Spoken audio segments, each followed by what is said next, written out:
É um momento muito feliz em que a gente pode novamente se reencontrar, ainda pelo Zoom, mas também reunindo irmãos próximos a nós, na medida do possível.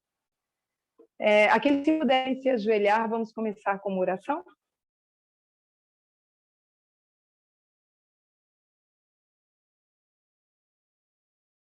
Querido Deus que estás nos céus, somos gratos ao bondoso Deus e felizes estamos por mais um sábado que é chegado, em que podemos nos alimentar dos teus ensinos, da tua palavra, nos reunirmos e regozijarmos em ti.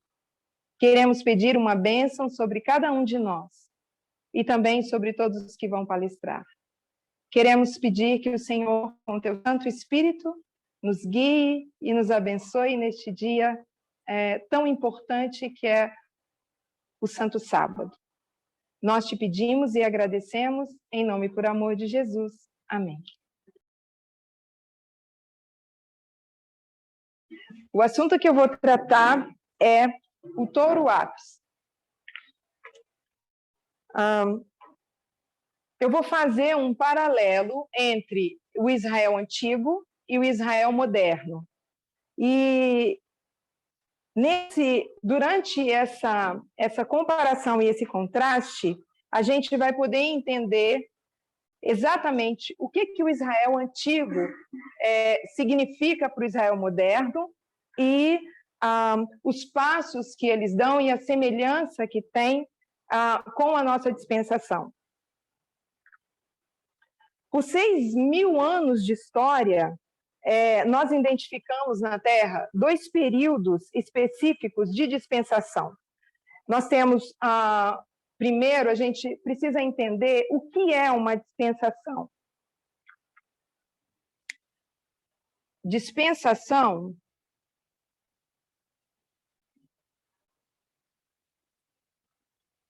é um período de tempo.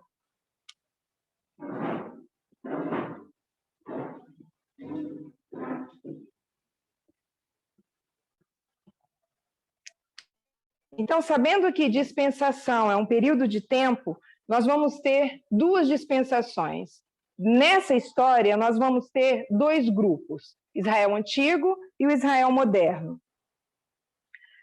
Então, nós vamos poder detalhar esses 6.000 anos de história do mundo e, particularmente, para a história desses 2 grupos, que seria o Israel antigo e o Israel moderno. Ambos os grupos, eles são requisitados a passarem uma mensagem, a trazer uma mensagem para os gentios, para o mundo. Então, Deus ele precisa levantar uma nação, um povo, para fazer esse trabalho, levar a mensagem, levar o evangelho. Então, depois a mensagem do Adventismo, especificamente, os Adventistas do 7º dia,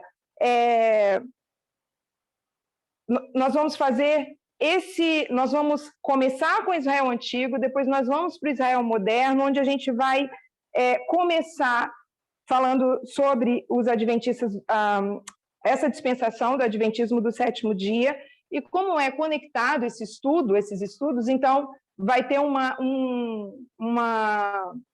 continuação, né? Isso vai ser discorrido ao longo do dia.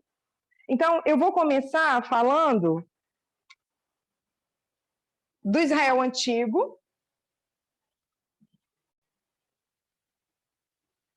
e nós vamos depois fazer um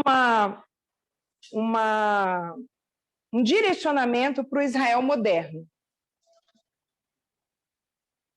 No Israel antigo, nós temos a nação judaica.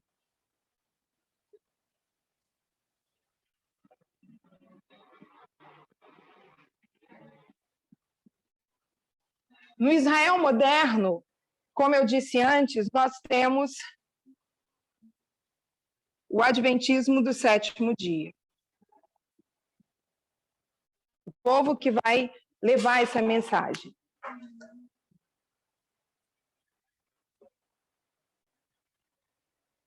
Então, nós vimos que ambos serão requisitados para fazer esse trabalho, serão requisitados por Deus.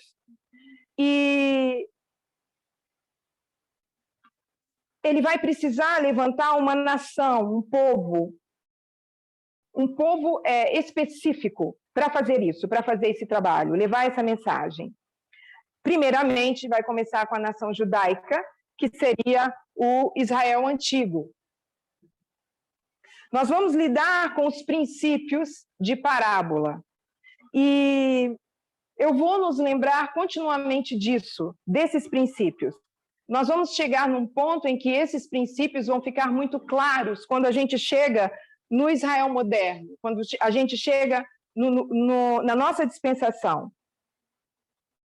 Quando nós vemos o princípio de parábola, nós vamos ver que o literal ilustra o espiritual, o simbólico. Então, nós vamos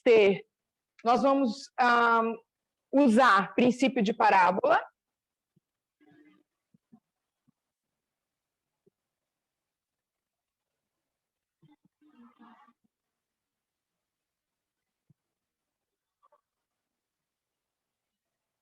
E nós vamos ver que o princípio de parábola nos traz é ilustrar o literal para o espiritual ou simbólico.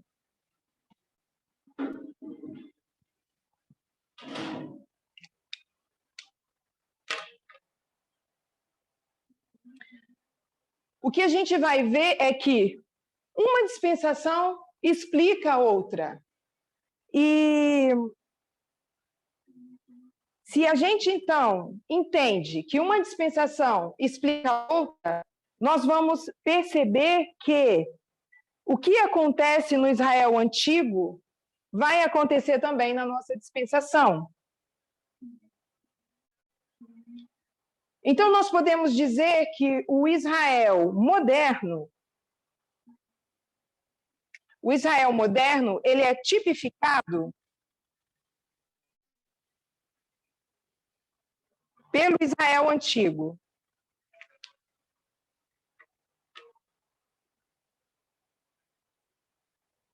Eu quero abrir um parênteses para, se vocês quiserem entender melhor sobre parábolas, se vocês quiserem, tiver alguma dúvida e quiser compreender por que e como nós fazemos isso, no intervalo, quem quiser fazer as perguntas pertinentes, pode anotar e pode perguntar, e você poderá encontrar um material rico sobre esse assunto. Então, eu vou começar pelo Israel antigo. Nós vamos lidar com isso da seguinte forma. Sabendo já que uma explica a outra, nós vamos começar fazendo a linha do Israel antigo. Vou fazer aqui mesmo.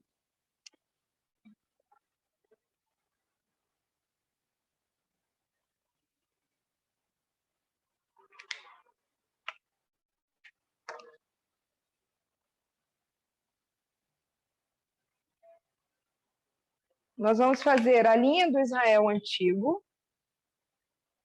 e nós vamos começar a traçar essa história nesta linha. E isso vai nos dar uma compreensão melhor.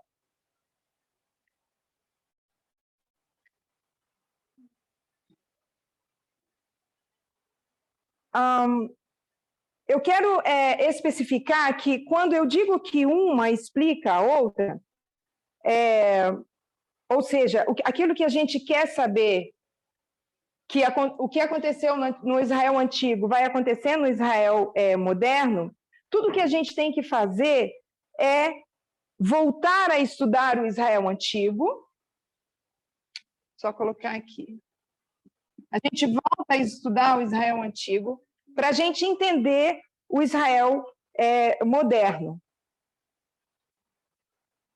Então, o Israel antigo ele é chamado como um povo, e ele é dado depois do período de cativeiro no Egito. Que período é esse? De quanto tempo? É um período de 400 anos. Então, eles vão passar um período no cativeiro de 400 anos de escravidão.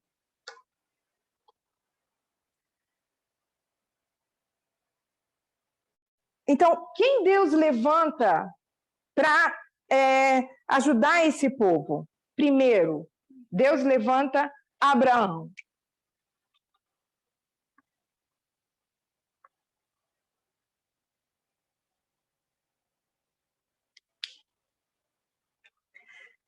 Geralmente, Deus traz, na história, durante a história, Deus levanta 2 líderes para fazer esse trabalho. Então, Deus traz Abraão através de uma profecia de tempo que Abraão recebe, e Deus diz a Abraão que ele vai liderar um povo para um país estrangeiro.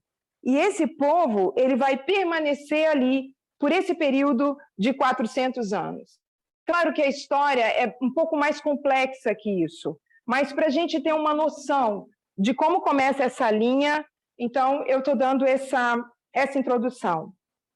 Então Deus diz a Abraão que no final desses 400 anos, eles seriam dirigidos por Deus para fora do Egito. Antes disso, existia uma profecia. E a gente vai encontrar nos escritos de Ellen White, sobre a profecia dos 400 anos. Quando a gente chega aqui, nessa linha, a gente sabe que Deus levanta Abraão, mas quando o povo vai sair do Egito, quem é que tira o povo do Egito? Moisés. Então, agora já não é. Depois da escravidão, é Moisés que vai fazer esse papel, fazer esse trabalho. E quem está com Moisés nesse período? Arão, o irmão de Moisés, Arão.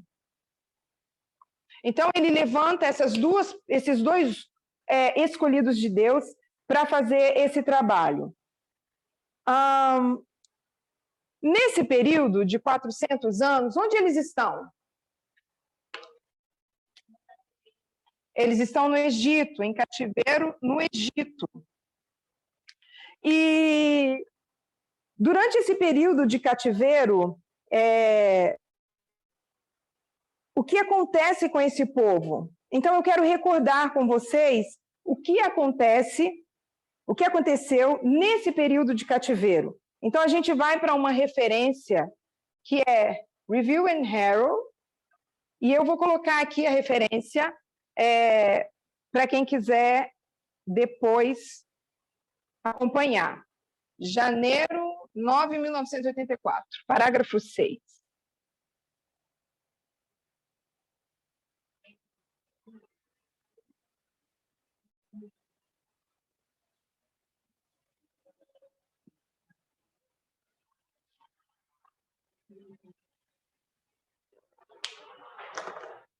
Então, aqui, o Senhor ordenou a Moisés. Ele ordena a Moisés que ele fosse falar com o faraó. E o Senhor pede a Moisés, ordena a Moisés, mas permitindo que o Israel agora deixasse o Egito conforme a promessa que Deus fez. Eles estiveram no Egito por esse período de 400 anos, e eles estiveram em escravidão. O que aconteceu nesse período de escravidão? Eles são o quê? Eles são corrompidos, né? E eles partem agora para a idolatria. Eles agora estão corrompidos.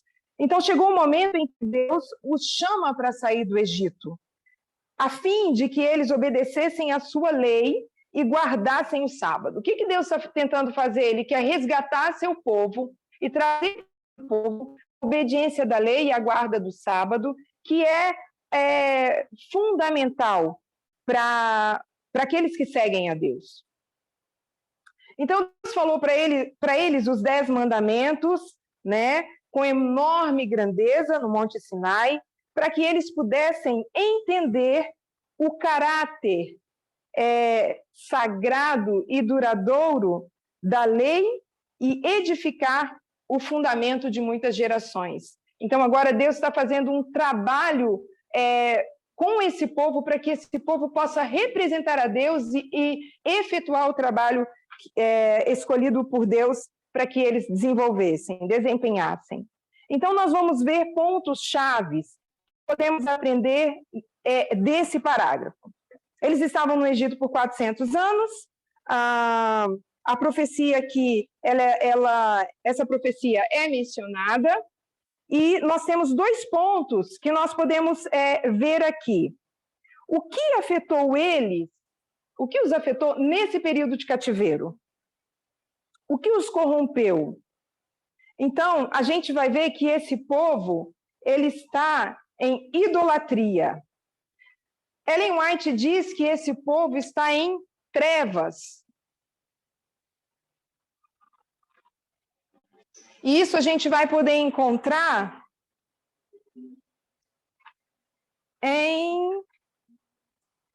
quando eu achar aqui, eu falo para vocês. Mas tem um texto de Ellen White em que ela se refere a esse período de terrível treva que eles se encontram.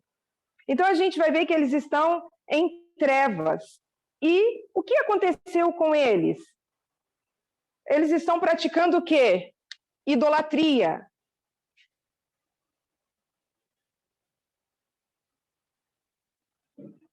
E o que eles perderam quando eles passam a praticar idolatria? Eles perdem a guarda do sábado.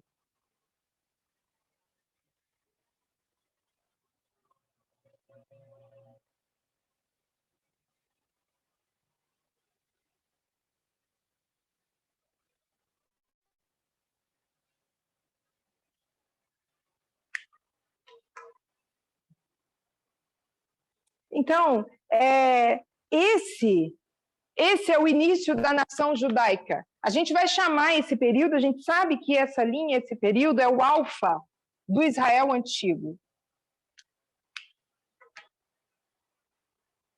Então, eles perdem muito do que os fazem ser um povo de Deus. E Deus quer resgatar esse povo. Esse é o início da nação judaica. Então, eu quero que nós quero recordar com vocês o que acontece nesse período e através dessa referência que a gente já viu os 2 pontos, que é o que falta a esse povo, a guarda do sábado e que eles estão agora praticando a idolatria. Então, eles mudaram o conteúdo original e isso precisa ser resgatado.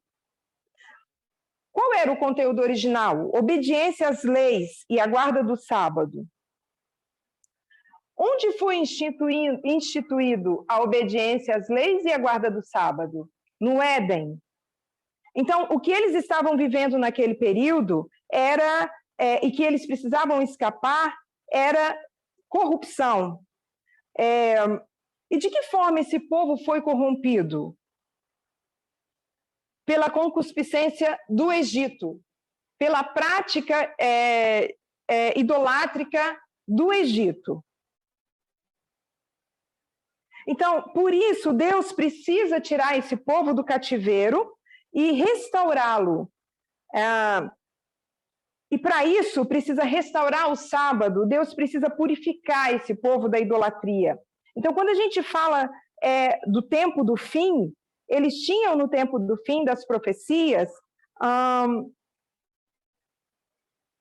gente está falando do período de Daniel 11, 40, esse tempo do fim.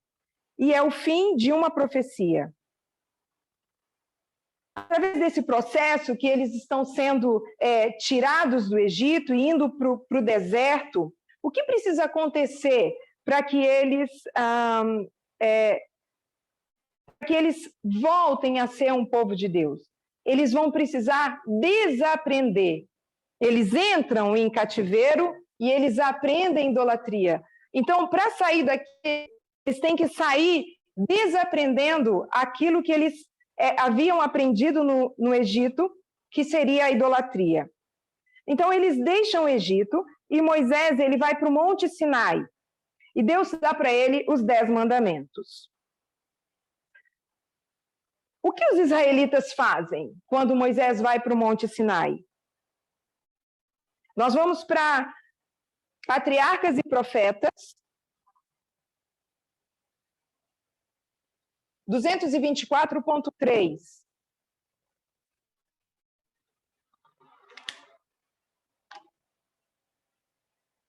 E eu vou parafrasear, vou fazer um resumo do que tem ali, e depois vocês podem ler na íntegra.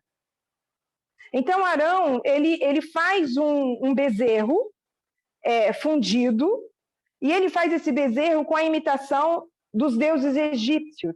Por quê? Eles estão corrompidos, então eles fazem um bezerro, eles têm uma imagem para idolatrar. Quando se lê, o povo proclamou, estes são os teus deuses, ou seja, então, esse ídolo que eles fizeram, enquanto Moisés estava no Monte Sinai, eles fazem, considerando esse ídolo, comparando esse ídolo, eles acham que estão adorando a Deus.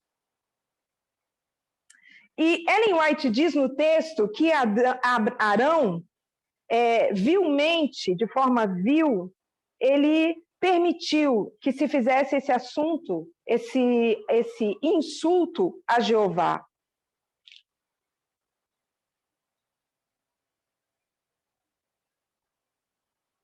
Vendo com satisfação que o Deus de ouro era recebido, e ele diz que amanhã será a festa ao Senhor. Por isso eu digo que eles estão idolatrando uma imagem, mas eles colocam essa imagem como sendo Deus, sob o pretexto de realizarem uma festa ao Senhor. Quando vocês entrarem no texto, vocês vão ver do que é regada essa festa, o que compõe essa festa. Glutonaria, muita folgança licenciosa, segundo as palavras de Ellen White, que é capaz de romper hierarquia e é recheada de muitas loucuras, né? Então, segundo o texto, segundo a história, quem eles acham que estão adorando? Os deuses do Egito? Não. Eles fazem um bezerro de ouro, mas eles acham que estão adorando a Deus. É assim que eles dizem, que estão adorando a Jeová. Então, não é dizer que eles estão adorando os deuses. Inclusive, nesse ponto em que fala, estes são teus deuses, há um outro texto de Ellen White que diz, este é o teu Deus, não está no plural. Então, não é dizer que eles sabem a quem eles estão adorando. Então, o que eles fazem é atribuir as características de Deus àquela imagem. Então, uma pergunta, como um ídolo deve se parecer? Como eram os ídolos daquela época? Como funciona você ter um ídolo? Então, eu vou criar mais ou menos aqui um ídolo.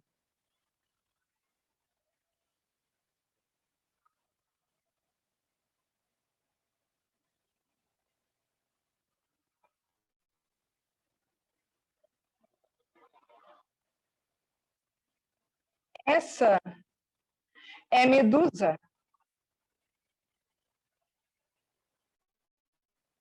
E cada ídolo, ele tem a sua característica específica. Ele pode ser um ídolo raivoso, ele pode ser um ídolo ciumento, ele pode ser um ídolo glutão, ele pode ser um ídolo com características diferentes.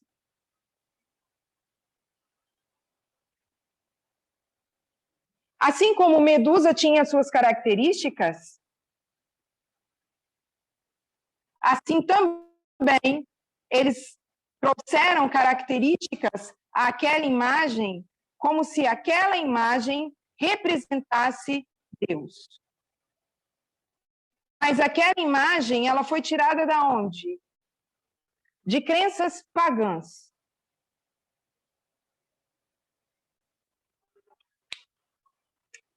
Então, essa é Medusa.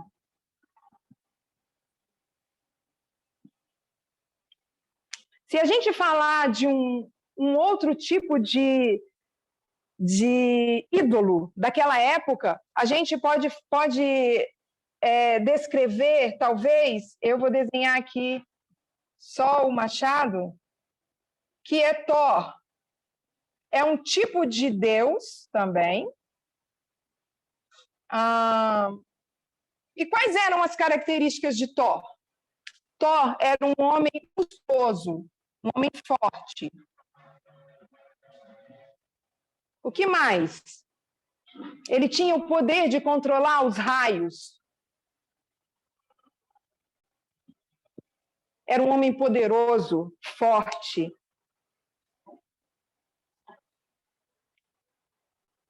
Quando damos formas a um ídolo, quando fazemos a forma desse ídolo, de onde nós tiramos o formato atribuído a esse ídolo? Nós tiramos do que nós cremos com que ele se parece. Então, você precisa pensar nesta imagem de ídolo como uma forma específica. Esse Deus, ele precisa ter uma representação visual de como se parece esse Deus. Então, mais ou menos aqui, a gente tem uma representação visual disso. Então, não é apenas a forma e a imagem. Precisa mais. Você precisa da pedra, do barro para moldar, mas você precisa criar uma representação visual de como se parece esse Deus. Então, é preciso criar agora o que desse Deus? O caráter.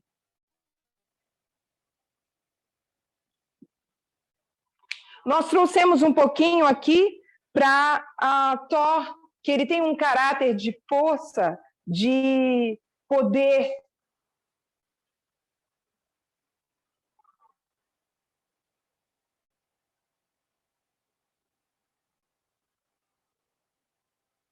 Então, é suficiente dizer que isso é o Thor? Para a gente criar a característica, para a gente criar esse Deus e ele ficar na sua forma perfeita, ele vai precisar de uma característica. Então, o que o povo de Deus faz? Eles unem a adoração ao Deus verdadeiro com aquilo que eles observaram, aprenderam no Egito. Então, por isso que eles fazem uma imagem de um bezerro de ouro, e agora eles adoram essa imagem de acordo com as características que eles acreditam que existem no Deus verdadeiro. E ao fazerem isso, o que eles estão colocando em prática?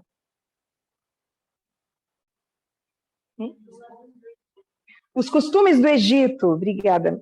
Eles estão colocando em prática os costumes do Egito na forma do bezerro e também nas características dele. Então, se a gente for para o comentário bíblico, IBC 665,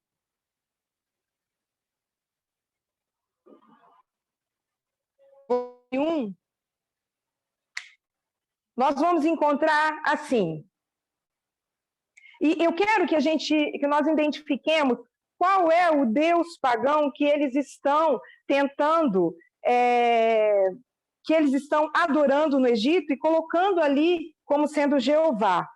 Esses são seus deuses. O bezerro é naturalmente uma forma de adoração dos israelitas.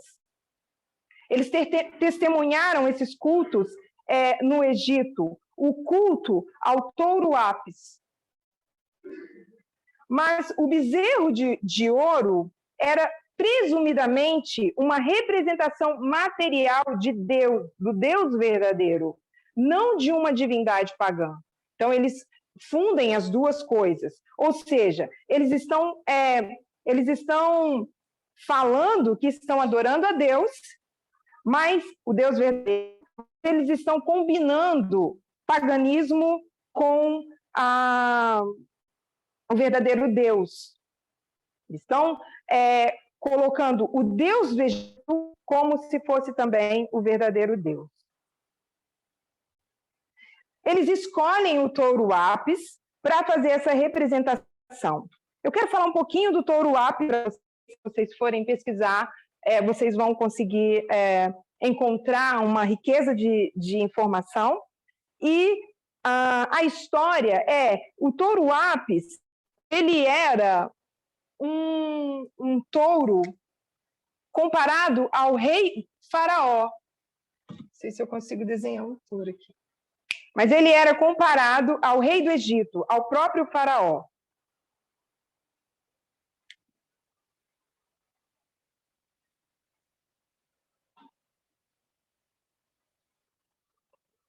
Eles também adoravam o rei, adoravam o sol, o rei sol. Eles tinham muitos deuses pagãos que eles adoravam. Então, esse touro, ele carregava aqui como sendo sol, aqui é uma serpente, ela também é um tipo de deus. E esse touro ápis, ele tem uma história bem, bem particular.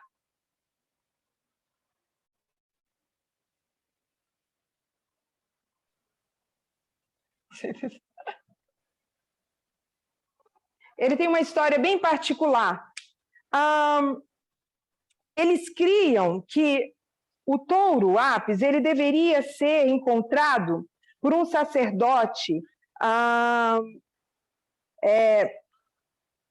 Ele teria que ter características específicas, uma mancha na parte do lombo, acima, uma marca na barriga. Ele teria várias características específicas. Essa marca na barriga seria com o formato de um escaravelho, e como eles achavam que ele tinha que se parecer com o touro ápis, então, se o touro ápis morresse, teria que encontrar um bezerro com essas características. E como que funcionava isso? Se o touro ápis morre, há uma concepção de um bezerro, uma concepção imaculada. Então, em algum lugar do Egito, vai ser recebido um raio que faria com que essa vaca tivesse a concepção do novo touro ápis. Então, quando esse touro morre, o sacerdote deveria procurar um bezerro com essas características. Essa era uma tarefa bem complicada. Então, eles tinham a forma desse touro e essa complexidade que eles tinham que cumprir essas exigências. Uma coisa interessante é que, quando a gente pesquisa sobre o touro ápis, sobre essa adoração pagã, o touro ápis, dentre todos os touros, é o que mais se destacou. Então, ele deteve o culto a ele por muito tempo, e a fundação disso tudo começa mais ou menos 3.100 anos antes de Cristo. O culto ao touro ápis durou 11 dinastias, o que significa que são reis que sucedem reis e continuam adorando e comparando o touro ápis a um rei. Então, essa é uma realidade na história. E ele era considerado um deus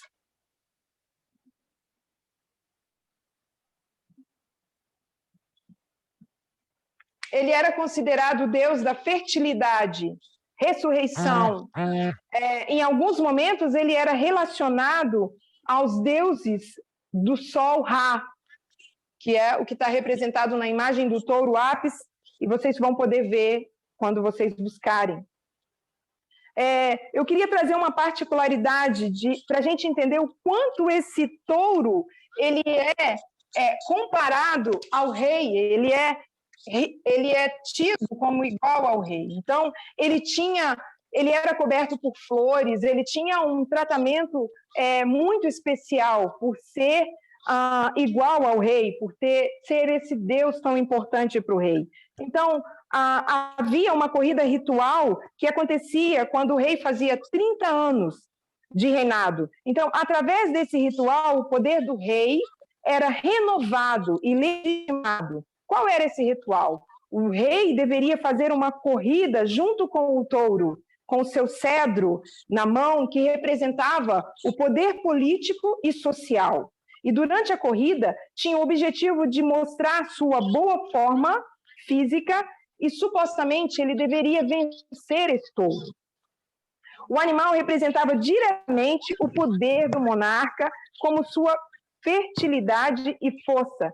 Existem várias fontes iconográficas, são fontes que estão desenhadas nas paredes de diversos templos, em que o touro ápis aparece nas demonstrações do poder destrutivo do rei e nas cenas que caça touros e leões. Essas representações, elas podem ser consideradas como cenas ritualísticas que tinham como objetivo demonstrar como o quão controlador era esse rei e esse touro dentro desse universo do Egito, dentro e fora. Então, com o passar do tempo, suas características foram crescendo e ganhando mais importância. Como eu disse, foram 11 dinastias sob a adoração a esse touro. E quando esse touro morria, eles diziam que ambos, tanto o rei quanto o touro, se tornavam Ciro. O que a gente vê aqui? A gente vê, então, um paralelo entre o touro Apis e o rei do Egito. Eu quero que a gente lembre aqui as características que tem esse touro, que seria um coração corajoso,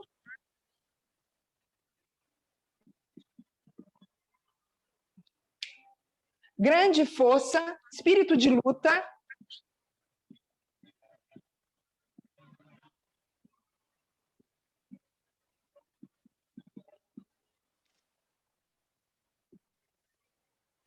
e fertilidade.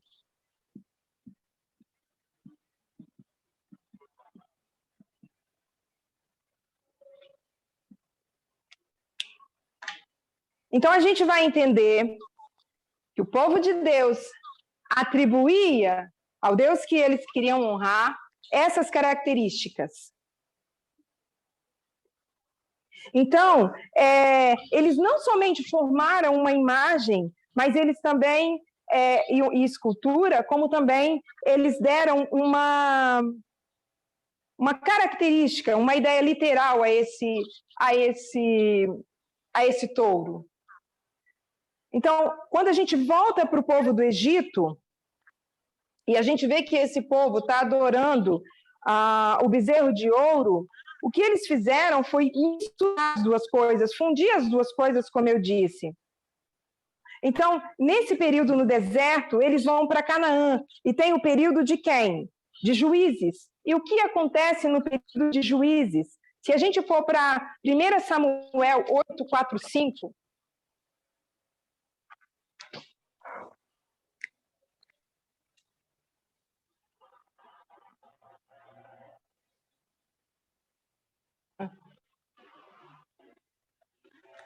a gente vai ver lá na Bíblia que está dizendo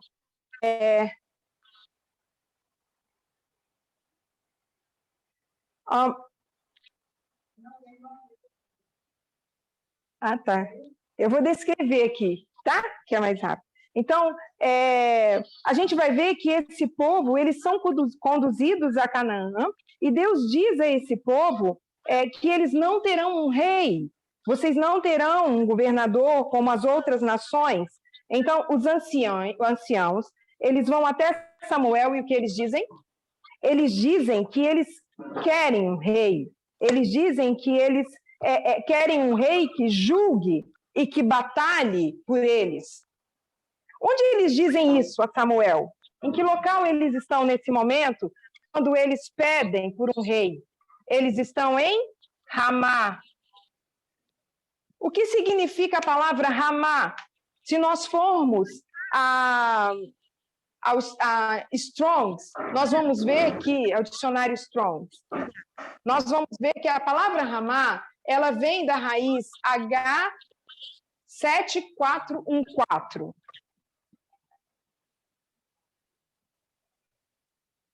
E que nos leva a H7413. Que tem o significado de ficar, significa um lugar alto.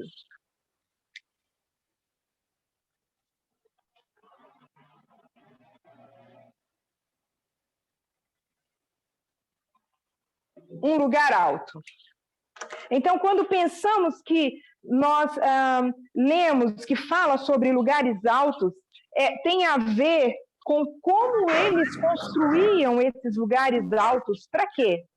Para que eles pudessem praticar sua idolatria. Se nós formos para Ezequiel 16, 24, a gente vai ver que lá na Bíblia diz que Ramá é um lugar alto, significa um lugar alto. Ezequiel 16, 24.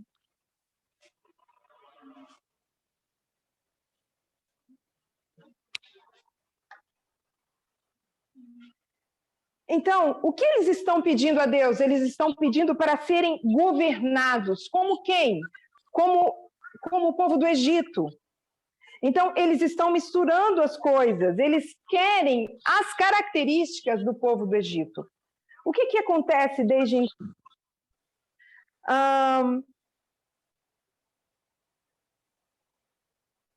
Essa vontade de ter essas características de um rei, eles, é exatamente o simbolismo da idolatria, né? O que eles deveriam ter deixado quando eles saíram do Egito? Eles deveriam ter deixado essas características. Não qualquer outro, não é qualquer outro rei, não é o rei do sol, ou não é qualquer outro Deus, mas é o Deus que está conectado com o rei.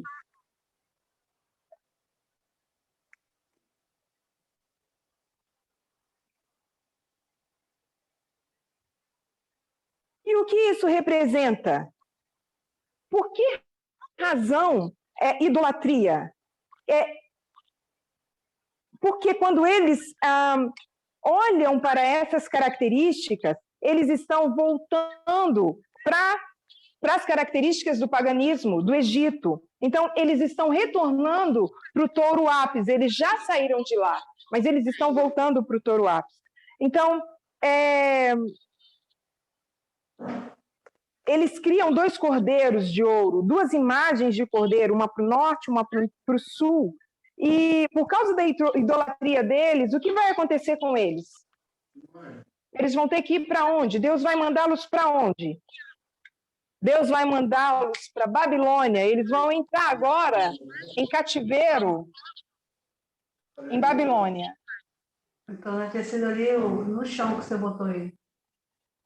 O chão era úmido, né? Pode ter sido no chão, não peguei não. Eu acordei, saí da cama, fui lá, peguei, tirei ele do carro e desci. Depois...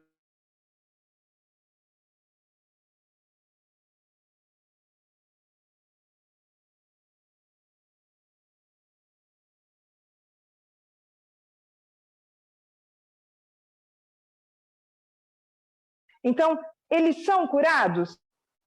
Eles são curados da idolatria.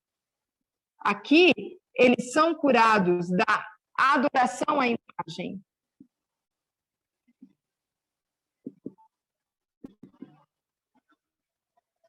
A estada deles, o passar deles por esse período é tão forte que eles são curados da idolatria à imagem. Como eu disse no início, a idolatria ela está composta por duas coisas. Você precisa ter a imagem, que eu tinha feito aqui antes, e você precisa ter a forma, e você precisa ter as características, o caráter. Eles são curados de quê? Eles são curados da imagem, eles são curados da adoração à imagem. O que permanece neles? O caráter. Eles ainda esperam um rei com essas características. E essas características, elas estão ligadas a quem? Ao Egito, ao touro Apis, ao rei. Mas rei de onde? Do Egito. Esse não é o rei ao qual a gente quer servir.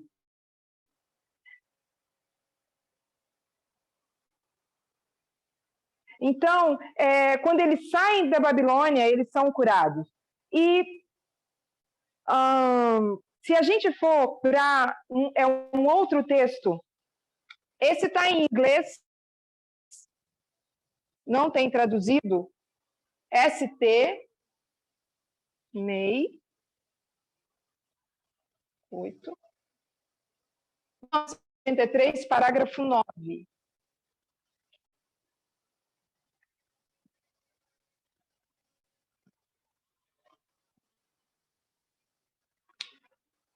A gente vai ver que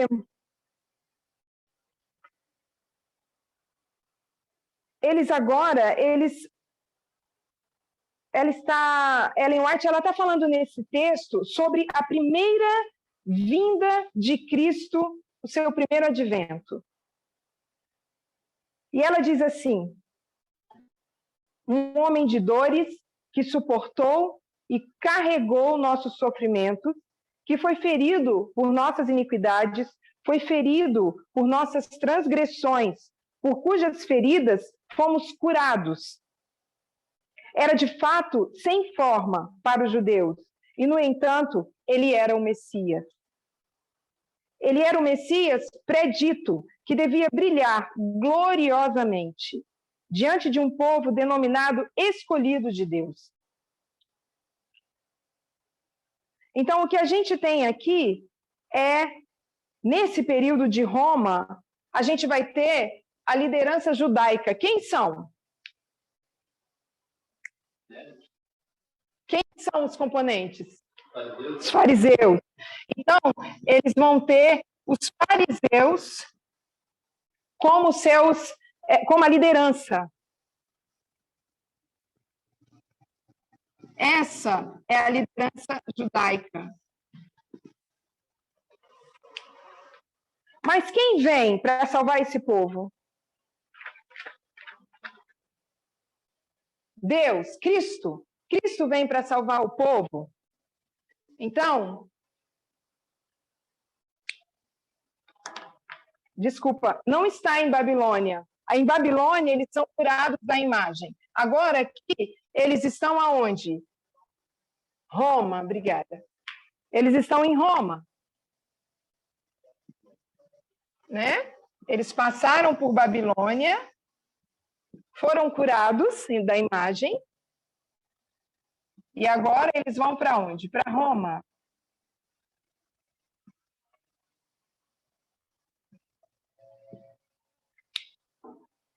Quem vem salvar esse povo aqui em Roma? Cristo. A gente está falando, então, do primeiro advento de Cristo. Cristo vem salvar esse povo.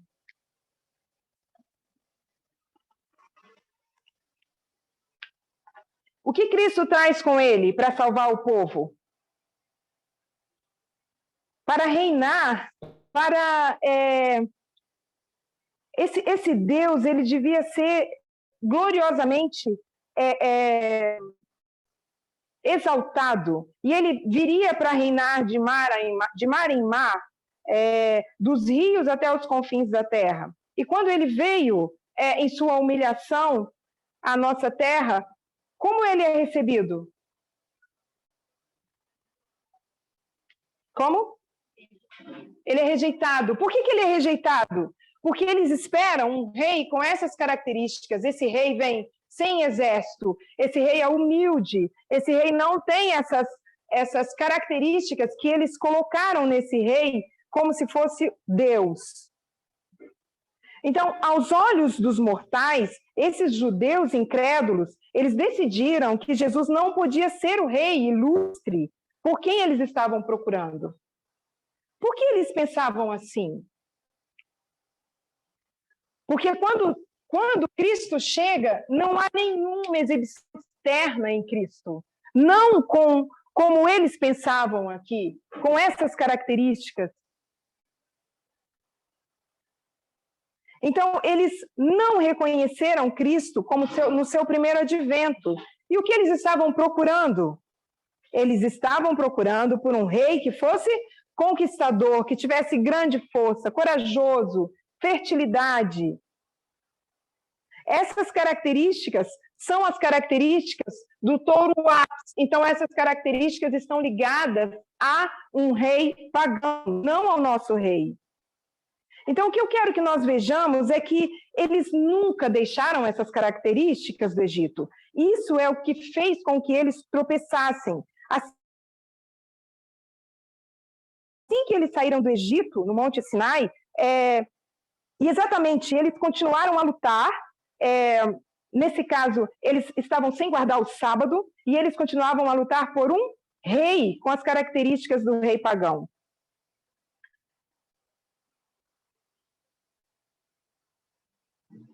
O que nós podemos ver é que eles estavam em idolatria no Egito, mas eles também estavam em idolatria no período de Roma. Então, quando nós usamos a frase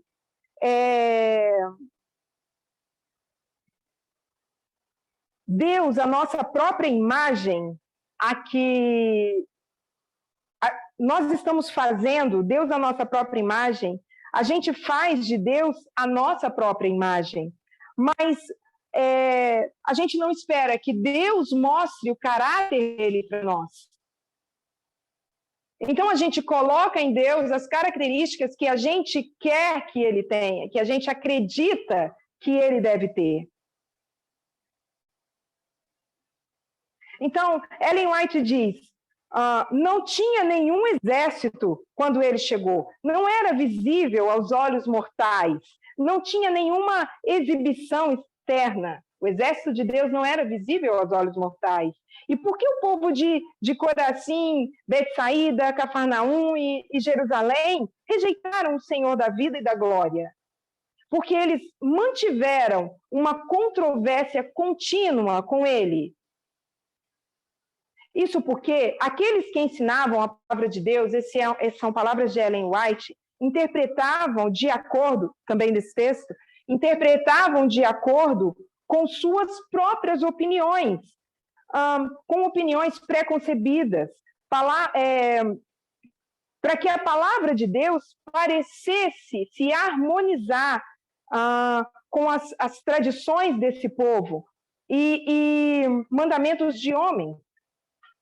Era porque as pessoas não viam necessidade de procurar as Escrituras por si mesmas. Ellen White fala muito isso, de comparar as Escrituras com as Escrituras por si mesmas, para que pudessem conhecer a verdade.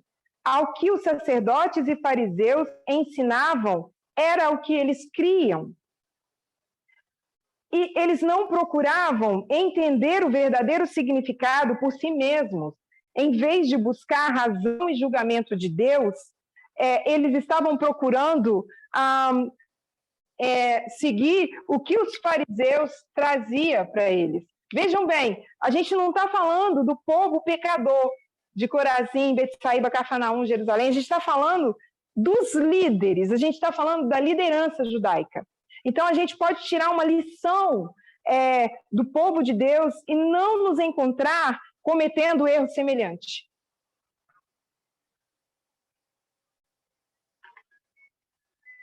Então, sobre essa luta, esse conflito, é sobre qual tipo de líder eles estão procurando. E isso é tão forte quanto a idolatria do Monte Sinai. Nós vimos que o Israel antigo, ele tipifica o Israel moderno. Por isso, houve essa separação de Deus, mesmo no tempo do primeiro advento de Cristo. Quem aqui nesse cativeiro de Roma, nesse período, está em idolatria? Quais as pessoas que estão em idolatria?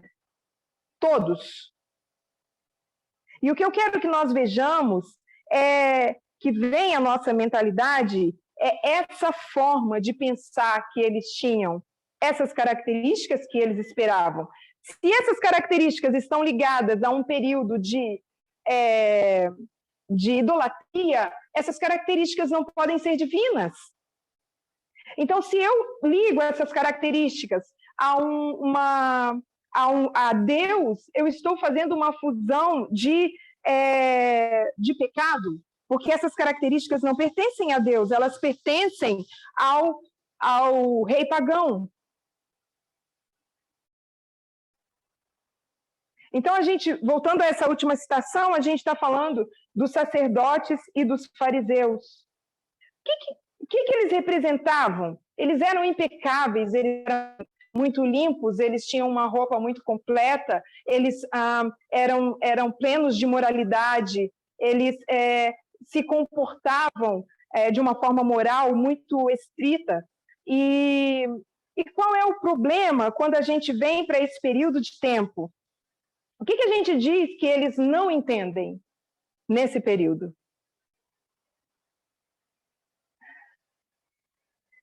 Nesse período. Babilônia, eles não entendem a natureza do reino. Se eles não entendem a natureza do reino aqui, eles também não vão entender o quê? A natureza do rei. Então, a gente entende nisso que e a inspiração sempre diz que você pode ter um reino sem um rei, mas você precisa entender a natureza do reino para que você possa ter entendimento da natureza do rei, um entendimento correto. E por que eles não entendiam as características do rei? Eles não entendiam porque traziam consigo esse tipo de pensamento. Como que Jesus vem trazendo cura para esse povo? O que Jesus traz para esse povo? Ele traz ensino de parábolas.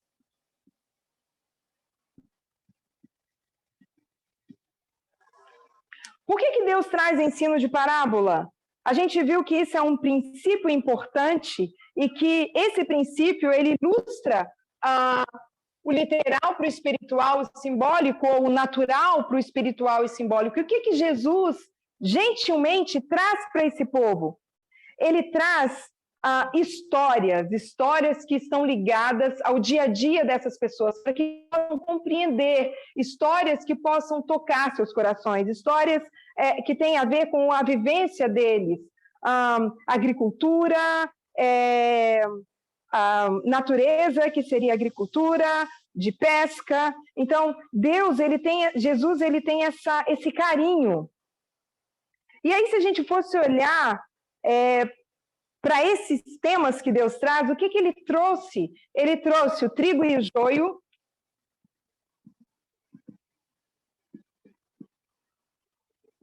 parábola do trigo e o joio. Ele trouxe a parábola do homem rico e Lázaro.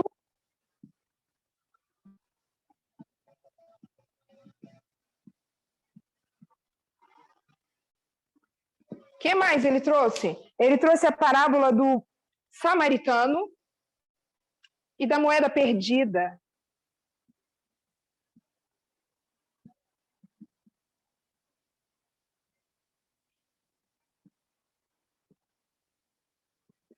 da moeda perdida. Então, quando os fariseus veem que Deus está trazendo esse tipo de mensagem de forma a ser parábola, o que eles fazem com Jesus? Como eles não reconhecem a natureza do rei, eles dizem que, por essas parábolas não fazerem parte do Velho Testamento, eles vão dizer que Deus está fazendo o quê? Ele está minando as Escrituras de Moisés. Eles vão dizer que Jesus ele não guarda o sábado. E os fariseus eles vão atacar Jesus com essas falas. Então ele vai dizer que Jesus desonra o sábado, e ele vai dizer que Jesus mina, né, os escritos de Moisés. Porque chega um período aqui que Deus vê a necessidade de haver isso por escrito, então ele pede a Moisés que ele comece a escrever. E agora os fariseus eles têm os escritos de Moisés. Então, a única forma que Jesus consegue ensinar a eles é através da natureza. E a natureza agora é a natureza do reino de Deus, através da parábola. Essa é a única forma que Deus traz para ensinar esse povo, para ensinar dele para esse povo.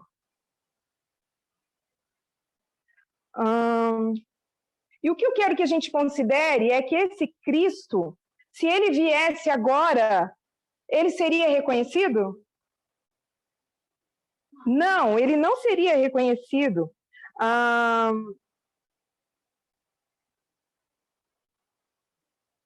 Mas se Deus viesse na nossa dispensação, ele seria reconhecido? Eu assumo que não, Deus não seria reconhecido, seria feito exatamente como os fariseus fizeram. Então, eu queria fazer só um paralelo, eu tenho pouco tempo, e eu queria fazer um paralelo aqui, só para mostrar para a gente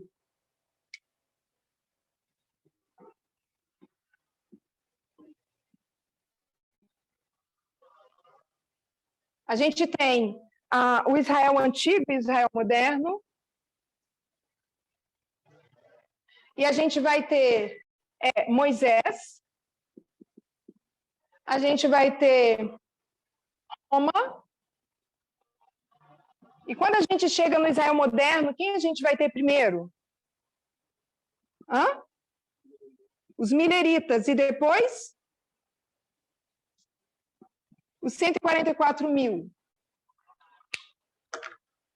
Então, essa história tipifica a nossa história, mas o início do Israel moderno também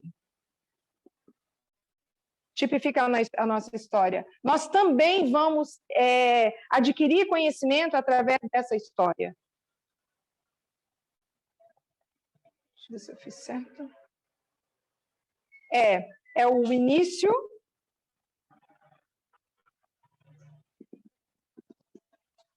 e também o fim dessa história.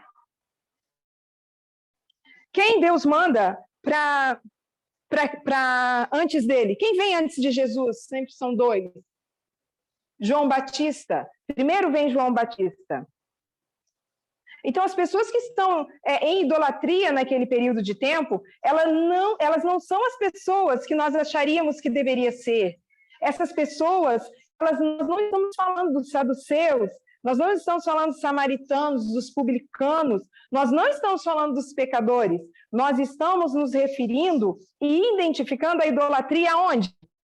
Nos fariseus. O que a liderança pensava? Né? Eles eram conservadores, eles acham que eles eram especiais, eles tinham os escritos de Moisés, mas eles tinham mais o que também? Eles achavam que eles eram corretos, que eles eram o profeta, que eles eram uma boa liderança, uma liderança conservadora.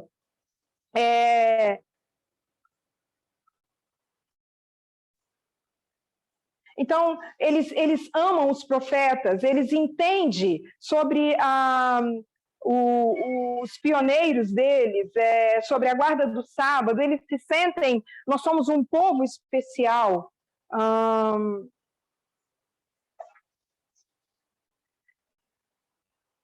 Quanto tempo eu tenho agora? 5 minutos. Então, quando a gente vem para o Israel moderno, quando a gente chega no Israel moderno, que não é aqui, o Israel moderno, a gente vai estar falando do nosso período. Então, quando a gente chega no Israel moderno, a gente vai encontrar ali o início do adventismo do sétimo dia. Como que a gente encontra esse povo? A gente encontra esse povo como um povo iluminado por Deus. E isso é a história milerita. Essa é a história. Quem Deus levanta para levantar esse povo? Miller, Guilherme Miller. Então, num período de tempo, haverão aqui 2 líderes. Quem? Guilherme Miller e Samuel Snow.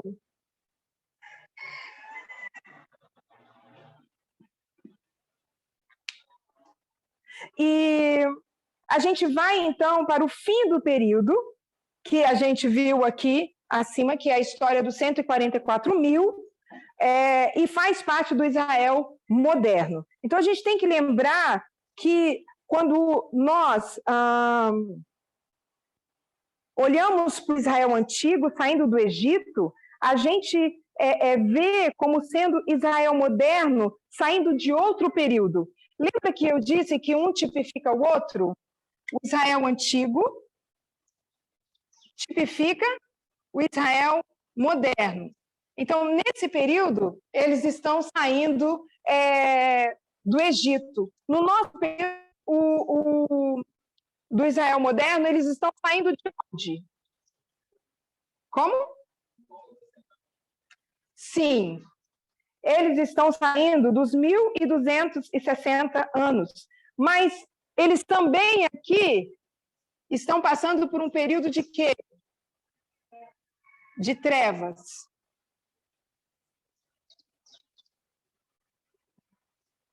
E nesse período de trevas, eles estão praticando o quê? Eu disse que a gente viu que a história se repete. Eles estão fazendo o quê? Idolatria. O que eles estão perdendo?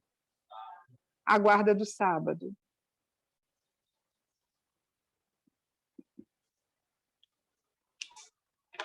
Então, esse é o propósito de Deus ao tirar o Israel moderno do período em que ele está vivendo. Quando Deus tira o Israel moderno, ele tira de onde? Aqui a gente viu, no Israel antigo, que ele tirou Israel do Egito. Nesse caso aqui, ele está tirando de onde? Ele foi tirado do protestantismo apóstata. Eles são separados.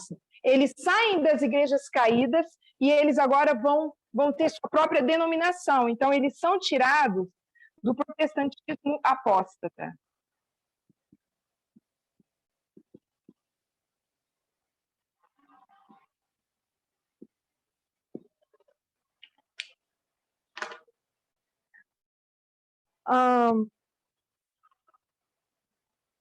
Então, o que acontece para eles lá é o que vai acontecer para nós aqui. Eu só quero terminar com um texto de Ellen White que diz: nossas esperanças estão agora centralizadas na vinda do Senhor em 1844, e que isso era o tempo para que a mensagem do segundo anjo, que estava voando no meio do céu e estava gritando, caiu, caiu Babilônia, essa mensagem que chama o povo para sair dessa terra, ela vem como resultado no verão de 1844, e muitos saíram dessas igrejas caídas em conexão com essa mensagem do clamor da meia-noite. Nós vamos terminar por aqui, a gente vai ter a continuidade disso, né? A gente vai ter agora a linha de Miller, e como a gente viu, eles são conduzidos fora do protestantismo, e eu gostaria de terminar com uma oração, se vocês puderem ajoelhar comigo.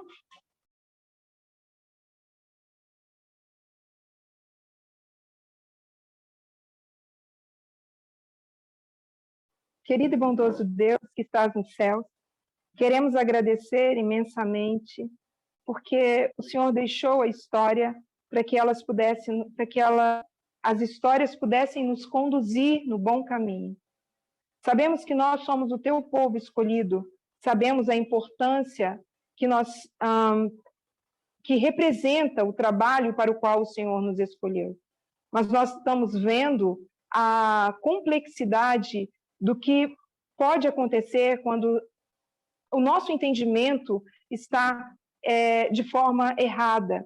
E nós vimos para que direção leva quando o nosso entendimento não está correto. Queremos agradecer por esse estudo e o Senhor nos ajuda, nos ensinando e nos alimentando da tua palavra para que nós possamos cada vez mais reconhecer, entender, experimentar aquilo que o Senhor quer para nós. Entendemos que esse período agora, que era do Israel antigo, não é mais do Israel antigo, esse período passou. Esse período agora, esse período tem relação com o teu povo hoje. Nós pedimos uma bênção especial sobre cada um que está aqui, agradecidos ao bondoso Deus, pedimos uma bênção para a próxima palestra, que o Senhor continue conosco, pedimos e agradecemos em nome e por amor de Jesus. Amém.